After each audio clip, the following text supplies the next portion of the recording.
De onde vem o nome Ucrânia? E de onde vieram, em geral, os ucranianos? Quão próximos somos dos russos? Antes da guerra, a história não era uma questão prioritária para a maioria dos ucranianos. Mas agora tudo começa a mudar, e muitos de nós querem conhecer a história do próprio país. Isso é visível até mesmo nas pesquisas na internet. É por isso que decidimos criar este vídeo. Em 30 minutos vou explicar de forma muito simples e acessível como surgiu a Ucrânia e os ucranianos. De onde surgiram os príncipes da Rússia? De onde vieram os cosacos? Por que lutamos tão fervorosamente pela nossa liberdade? Meu nome é Akim Galimov e este é o Histórias Reais. A história de qualquer país começa com as descobertas arqueológicas mais antigas. Na Transcarpátia, no sítio de Koroleva, foi encontrada a mais antiga comunidade humana de toda a Europa Central e Oriental, com as ferramentas de trabalho do homem primitivo feitas de pedra e osso. A idade desta comunidade chega a cerca de 1 milhão de anos. Claro que aquelas pessoas primitivas não eram ucranianas. Eles nem eram Homo sapiens, e aquele território não era a Ucrânia. Mas esse conhecimento nos dá uma compreensão diferente. A vida em nossas terras existia já há 1 milhão de anos. Mais tarde, no território da atual Ucrânia, viveram várias tribos e povos. Os tripilianos, os cimerianos, os citas, os sármatas, os gregos, os godos e os hunos. E a partir do século XIV, a região da Volínia torna-se a pátria ancestral dos eslavos. De onde eles surgiram é uma grande questão. Existem várias versões. Entre as principais, os eslavos surgiram da mistura de diferentes tribos nesta e em regiões vizinhas. Do século VI ao VIII, ocorre a grande dispersão dos eslavos das bacias dos rios Dnipro, Dnister e Wisla. Aproximadamente a partir do século V, surge na região de várias colinas a cidade de Kiev. A cidade está localizada na interseção de várias rotas comerciais e na margem do rio Dnipro. Posteriormente, Kiev desempenha um papel-chave na nossa história, pois é justamente ao redor dele que se formará o nosso Estado. De acordo com a lenda, Kiev foi fundada pelo príncipe Ki, junto com seus irmãos Shek, Hori e irmã Libid. Claro que é uma bela lenda, mas até agora não foram encontradas evidências reais da existência dessas pessoas. Lendas semelhantes existem em quase todas as grandes cidades. Por exemplo, acredita que Roma foi fundada por dois irmãos gêmeos, Rômulo e Remo, que foram encontrados por uma loba à beira do rio em uma cesta. Mas chega de histórias lendárias, vamos para o século IX.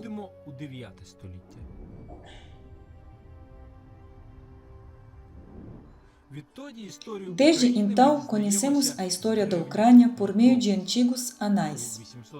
No ano de 860, em Kiev, governa o príncipe Ascólp. Ele realiza a primeira campanha militar contra o poderoso Império Bizantino e coloca sob cerco Tsargrad, também conhecido como Constantinopla, a atual Istambul. Segundo a crônica dos anos passados, em 882, Ascólp foi morto por outro príncipe, Oleg. E aqui há um momento interessante. Provavelmente Oleg era de origem varegue, ou seja, veio de territórios da região do Báltico. Muito provavelmente ele era um viking. Mas de onde afinal vieram os vikings para Kiev? Eles desciam pelos rios a partir do norte para saquear. É evidente que Kiev agradou a alguns desses homens a ponto de decidirem se estabelecer aqui, eliminando toda a elite local. A partir desse período, ao redor da cidade começa a se formar um poderoso estado chamado Rússia. Oleg e seu parente Igor Rurikovich são considerados pelos historiadores os primeiros príncipes da Rússia. Existem muitas hipóteses sobre a origem do próprio nome Rússia. A teoria mais plausível é que essa palavra venha do finlandês ruotsi, que significava os remadores nos barcos varegues. De modo geral, essa ligação entre a Ucrânia e os vikings é muito interessante. Observem os próprios nomes Oleg e a forma feminina Olga, que à primeira vista parecem nomes tipicamente ucranianos. Na verdade, vem da palavra escandinava Helgi, que significava santo, ou o próprio Igor, que vem do nome escandinavo Ingvar. Passam-se milhares de anos, mas a nossa história é contínua. E até pequenos detalhes, como os nomes, lembram o caminho que percorremos. Após conquistar Kiev, os varegues transformaram a cidade em um centro de comércio internacional. Eles criaram uma poderosa rota comercial dos varegues aos gregos, que ligou os países escandinavos ao Império Bizantino. Em Kiev, no bairro de Podil, bairro que já existia naquela época, mercadores paravam constantemente, realizavam trocas e vendas de mercadorias, a economia da cidade se desenvolvia rapidamente. Em poucas palavras, Kiev tornou-se uma cidade rica. Em 945, o trono de Kiev passa para o filho menor de idade de Igor, Sviatoslav. Mas enquanto ele ainda é criança, quem governa de fato o país é Olga, mãe dele. Ela realiza uma reforma tributária na Rússia e mantém relações com Bizâncio, chegando inclusive a aceitar o batismo. Mas uma das maiores contribuições para a história do nosso país foi feita por Volodymyr o Grande. Em 988, ele tornou o cristianismo a religião oficial da Rússia e batiza em massa os habitantes de Kiev. O que isso significava em um sentido global? A fé em um Deus único tornava a Ucrânia parte da civilização europeia. Mas, acima de tudo, o cristianismo estimulou o desenvolvimento das ciências, já que foi entre os clérigos da época que a escrita se desenvolvia. Após a cristianização, Kiev passou a estar entre as 10 maiores cidades da Europa. Volodymyr cunha as primeiras moedas de ouro em Kiev. Nelas, ele colocou o símbolo do príncipe, o tridente. No século XI, na arena política na Rússia, entra o filho de Volodymyr, Yaroslav, o sábio. Aliás, reproduzimos o seu rosto em um dos nossos projetos, Ucrânia, o retorno da sua história. Durante o reinado de Yaroslav, o sábio, a Rússia atingiu o auge de seu poder. Ele constrói a Catedral de Santa Sofia em Kiev e ergue os portões dourados, inaugura escolas e a primeira biblioteca. Além disso, ele cria a primeira legislação da Rússia, a Pravda Russa. Yaroslav, o sábio, estabelece casamentos dinásticos e fortalece vínculos políticos e culturais com países influentes do mundo. Suas filhas tornam-se esposas de reis da França, Inglaterra, Noruega, Hungria e Polônia. No total, cerca de 60% das famílias reais da Europa estão ligadas à família de Yaroslav o Sábio. Dessa forma, o príncipe escolheu um vetor de desenvolvimento europeu e fortaleceu o prestígio da Rússia aos olhos do mundo inteiro. E agora, no século XII, chegamos ao mais importante, ao nome Ucrânia. Esta é uma das perguntas mais frequentes que me fazem. Por que iremos Rússia e depois nos tornamos Ucrânia? Em 1187, o nome Ucrânia é mencionado pela primeira vez. Nos anais de Kiev contam sobre a morte do príncipe, cito, toda a Ucrânia chorou por ele. Este nome tem origem eslava e é sinônimo de terra natal ou terra própria. Não no sentido russo de Ucrânia, na borda, como gosta de dizer a propaganda do Kremlin, mas no sentido de meu território natal, ou seja, meu pedaço de terra, minha própria terra. Ou seja, foi assim que as pessoas que viviam na Rússia chamavam sua própria terra, ao mesmo tempo em que Rússia era o nome conhecido no mundo. A comparação mais adequada para entender a origem do nome do nosso país encontrei no livro de Yaroslav Hrytsak, Superar o Passado, a História Global da Ucrânia. Ele escreveu que a Ucrânia pode ser comparada à Alemanha. O mundo inteiro chama o país de Germany, enquanto os próprios alemães o chamam de Deutschland. No nosso contexto, Rússia é como Germany, a Ucrânia é como Deutschland. Apenas no século XVIII, quando o Tsarado de Moscou se apropriou do nome Rus, os ucranianos passaram a chamar seu território cada vez mais de Ucrânia. E foi justamente nos tempos da época cosaca que a Ucrânia começou a aparecer nos mapas internacionais. Durante o século XII, os descendentes de Yaroslav o Sábio e de seu sucessor Volodymyr Monomaco, os príncipes da Rus travam guerras internas pelo controle de Kiev, pois quem governa Kiev formalmente governa também as outras terras da Rússia. Governar Kiev significava obter o mais alto status. No século XIII, uma nova potência nômade chega às terras da Rússia, a Orda Dourada. Um dos líderes da resistência foi o príncipe Danilo Romanovich, ou como é mais conhecido, Danilo da Galícia. Ele governa nos territórios da Polônia, da Galícia e da Volínia, e em 1239 em Kiev. No entanto, a invasão de um enorme exército mongol, ao longo de vários anos, devastou a maioria dos principados da Rússia. Kiev também caiu. Então, o estado da Galícia-Volínia torna-se a legítima herdeira da Rússia, cujo centro é definitivamente transferido de Kiev para o oeste. Nas terras dos principados da Galícia e da Volínia, continuou a se desenvolver a mesma cultura que existia em Kiev. Lá se falava e se escrevia na mesma língua, o ucraniano antigo, a mesma que também era falada pelos habitantes de Kiev. Em 1253, o Papa Romano Inocêncio IV concede a Danilo da Galícia o título de rei de toda a Rússia. É importante entender que o Papa não distribuiu coroas simplesmente assim. Danilo foi coroado porque defendia a Europa nessa fronteira oriental da invasão da Orda. Não é verdade que existem certos paralelos com o que está acontecendo agora? O símbolo estatal agora do Reino da Rússia passa a ser o leão amarelo sobre o fundo azul. As mesmas cores, 600 anos depois, tornarão-se as principais da nossa bandeira. Enquanto isso, outros príncipes da dinastia Rurikida, naquele momento, haviam colonizado as terras do norte. Eles tornam-se colaboradores da Orda. Os antepassados dos governantes de Moscou, entre eles Alexandre Nevsky, reconheceram plenamente o poder do Khan e, mais do que isso, politicamente, por assim dizer, integraram-se à Orda de Ouro.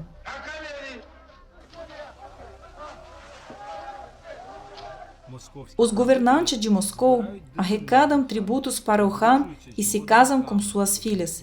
Em outras palavras, com o tempo, Moscou torna-se mentalmente quase idêntica à Orda de Ouro, o que não acontece em nossas terras. No século XIV, a linhagem de Danilo foi interrompida.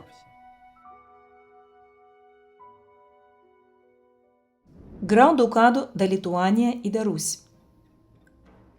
Agora, a Lituânia e a Polônia disputam a herança da Rússia. Os reis poloneses resgataram, pagando tributo à Orda, parte das terras do Reino da Rússia. E para a Volínia, as terras ucranianas do norte e do centro, chega um estado jovem, mas poderoso, o Grão-Ducado da Lituânia. A partir do século XIV, as cidades ucranianas recebem o direito de Magdeburgo, e aqui é introduzido o sistema jurídico alemão de administração urbana. Entre as primeiras cidades onde o direito de Magdeburgo foi implementado estavam Sanok, em 1339, Lviv, em 1356, Halitch, em 1367, Kamenets-Podilsky e Lutsk, em 1432. Até o século XVII, centenas de cidades ucranianas possuíam o direito de Magdeburgo. Depois do cristianismo, o direito de Magdeburgo tornou-se mais um fator determinante da nossa história, pois foi justamente com o direito de Magdeburgo que, entre nós, surgiram os conceitos de autogoverno, iniciativa privada e, de fato, de democracia. O que é direito de Magdeburgo? Vejam, em algumas cidades, as pessoas escolhem elas mesmas as suas autoridades e esse poder estabelece regras iguais para todos os habitantes. Ou seja, as pessoas definem diretamente as regras da própria vida. Isso é democracia e liberdade. De modo geral, as pessoas começam a sentir a própria importância e passam a decidir por si mesmas como devem viver, e não ficam esperando ordem do czar. Aliás, um detalhe interessante: Kiev recebeu o direito de Magdeburgo no século XV e viveu com ele por cerca de 400 anos. Até que ele foi abolido, sabem por quem? Pelo Império Russo. Mas voltemos ao tempo do Grão-Ducado da Lituânia. Uma das terras mais ricas do Grão-Ducado da Lituânia torna-se a Volínia.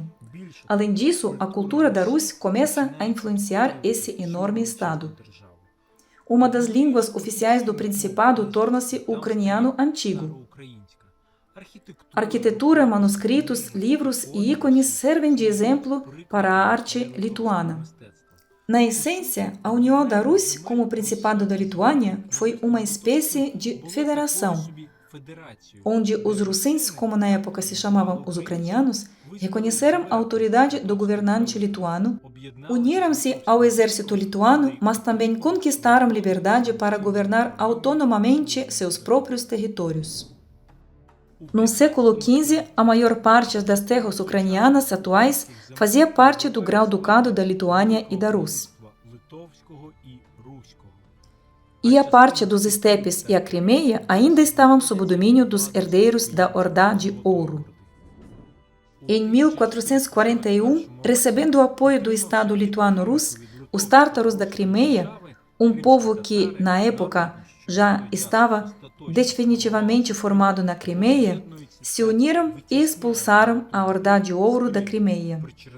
No litoral do Mar Negro e na região do Mar de Azov, eles formam um estado independente, o Kanato de Crimeia, liderado por Hadi I Giray. Este é o símbolo Atangá, que hoje vemos na bandeira dos tártaros da Crimeia. Posteriormente, o Grão-Ducado de Moscou começa a avançar sobre o Grão-Ducado da Lituânia. O Estado lituano já não consegue mais fornecer o apoio ao Kanato da Crimeia, e o Han da Crimeia aceita o protetorado do Império Otomano. Nas terras ucranianas, as pessoas entendiam claramente que eram diferentes daquelas que viviam no norte. Falando na linguagem moderna, já naquela época, ucranianos e russos eram povos diferentes. Isso também é evidenciado pelas batalhas que ocorreram entre a Moscóvia e o Grão-Ducado da Lituânia e da Rússia. Em 1514, ocorre a maior batalha de Orsha, um exército lituano-polono-russo de 15.000 homens, liderado pelo príncipe da Rússia Konstantin Ostrogsky, derrota um exército de 80.000 moscovitas.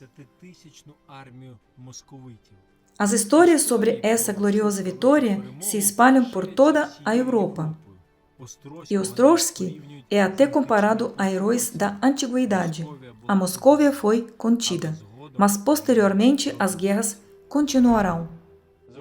Preste atenção, isto é importante. Os nomes dos países importam. Grão-Ducado da Lituânia e da Rússia contra a Moscóvia. O príncipe da Rússia, Konstantin Ostrogsky. Existe uma única história da Rússia. Ela se liga aos territórios ucranianos. Existe outro território, a Moscóvia. Ela não tem relação alguma com a Rússia. A luta contra a Moscóvia exigia muitas forças. Em 1569, a Lituânia e a Polônia firmaram a União de Lublin e se uniram formando a comunidade polaco-lituana, Rечь Посполита. 3 voivodas das terras ucranianas passaram para o controle da coroa polonesa. Elas receberam direitos especiais, incluindo o sistema judiciário e a administração em língua rutena da Rússia. Numerosos príncipes rutenos mantiveram seus títulos e sentiam-se verdadeiros governantes. Eles também contribuíram para o desenvolvimento da cultura. No século XVI, com apoio financeiro de mecenas ucranianos, foram criadas instituições educacionais e bibliotecas ucranianas, estabeleceu-se a impressão de livros e foram publicados 2 traduções da Bíblia: a Bíblia de Ostrog, em eslavônico eclesiástico, e o Evangelho de Peresopnice, em língua ucraniana antiga. É justamente esse evangelho sobre o qual ainda hoje os presidentes da Ucrânia, durante a cerimônia de posse, fazem o juramento de fidelidade ao povo ucraniano. Nas terras ucranianas começa a formar-se uma nova consistência política de própria nação. Os rutenos possuíam seu próprio direito, cultura, língua e fé, além de um lugar especial dentro do Estado comum.